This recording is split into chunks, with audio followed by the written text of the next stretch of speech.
Saipul Jamil akan polisikan orang yang membulinya.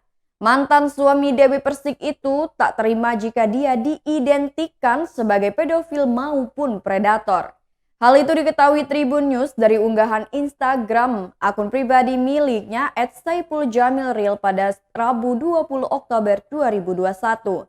Pelantun lagu Suka Sama Suka itu mengunggah surat klarifikasi dan pernyataan sikap.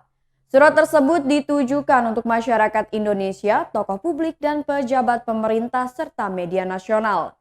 Ada 5 poin yang dituliskan dalam surat tersebut, termasuk soal glorifikasi hingga keberatannya karena dilabeli pedofil hingga predator.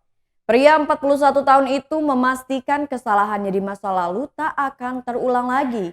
Lebih lanjut, Saipul Jamil menyebut jika berdasar putusan Pengadilan Negeri dan Pengadilan Tinggi DKI Jakarta, ia tidak termasuk dalam kategori pedofil atau predator seksual. Sehingga julukan tersebut dianggap sebagai tidak sesuai dan mengarah pada pencemaran nama baiknya. Saipul Jamil tak akan mentolerir pihak-pihak yang menjulukinya dengan kata-kata tersebut. Apabila ada oknum yang nekat melakukannya, ia dengan tegas akan membawa ke ranah hukum.